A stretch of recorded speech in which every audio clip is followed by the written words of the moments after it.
Hello, ladies and gentlemen. My name is Brittle Knuckles. I am from the Jet Moto Central Forum. This video is to describe the menu options behind Jet Moto 2124.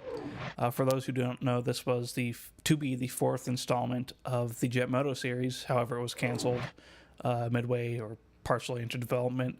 It's still missing a lot of essential elements like AI, music, loading screens, and sometimes it'll crash for other various reasons, which I'll describe later. So let's go ahead and see what there is first.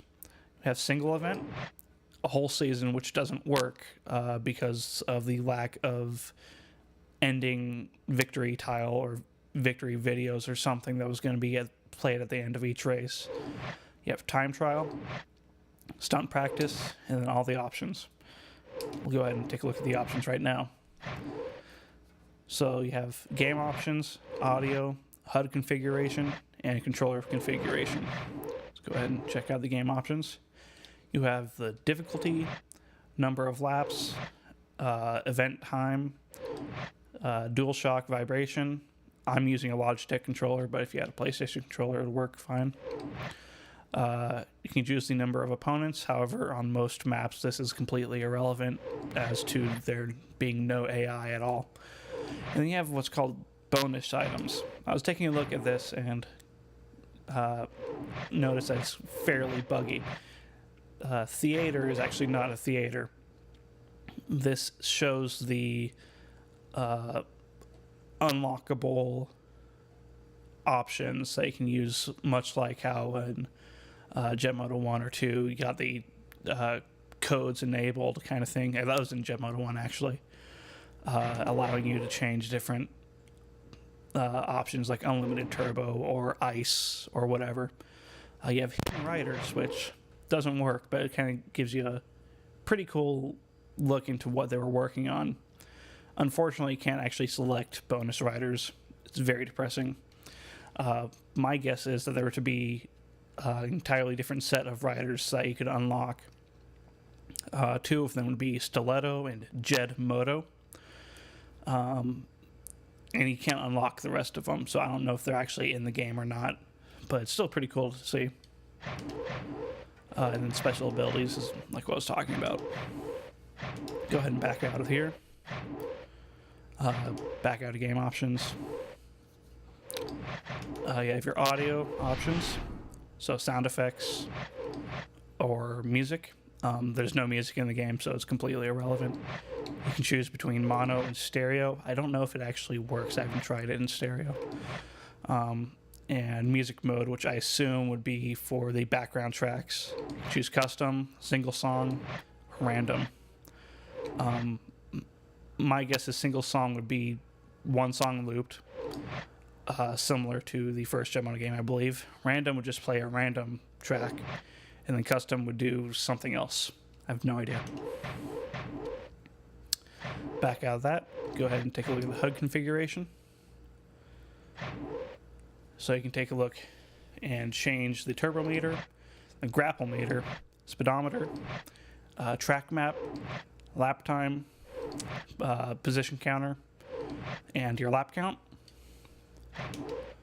Let's go ahead and back out of that. You can change your controller configuration. So this is similar to the previous Jet Motos. Here looks like brake and grapple have been swapped. Some more stuff. So it looks like there are 5 controller configurations in total. It would be nice to be able to do a custom one, but you can't do them all. Go ahead and back out of options. Go ahead and select single event. So you can choose between 1 player, 2 player, which actually does work for the most part. It's kind of glitchy in the sense that player 2 loses some essential assets to the game, and looks like you can choose between vertical, where the screen split vertically, or the screen split horizontally. I'm just going to choose 1 player. You can choose a racing competition, which is time-based, or a stunt competition, which is point-based, I believe. Select racing competition. I'm going to show you the different riders. Hopefully I don't crash the game, because there's one rider that will crash the game if you don't select him immediately. So you have the Max, of course, the classic from starting all the way from the first Jet Moto. He's my personal favorite. I've been using him since the first game. So Brainiac. And I'll let these little videos play so you can kind of see who they were. Mortician, who looks more like someone out of Twisted Metal.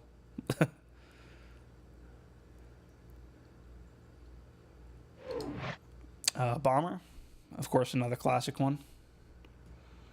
But she looks nothing like she did previously. Actually, none of the characters look like they did previously. You have Dancer, who I believe is new to the game. I have absolutely no idea why they would choose someone like that. Whatever. Hellbound, which I'll quickly skip over because he actually does not have a video. And if you leave the menu on him for too long, it'll actually crash the game as it tries to load the menu. So this was C4. And the Wild Ride, another classic one.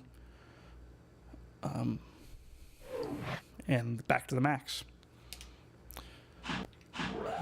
You have 10 different options for maps.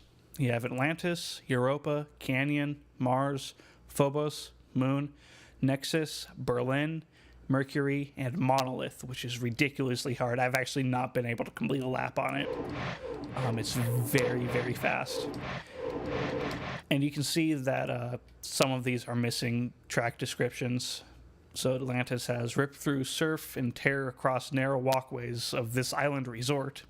Sounds very fun. Europa doesn't have one. Here's Canyon. Glide through the narrow canyons and tunnels of the first Martian colony. Obviously, this is set in the future. Mars, Phobos, and Moon don't have one. Neither does Nexus, Berlin. Mercury. Brave the winding corridors of this massive complex. And then Monolith, which is try to race and fail horribly if you suck at this game. Or if you're good at this game, you probably still have a hard time doing it. It's the hardest map I've ever seen in any of these games.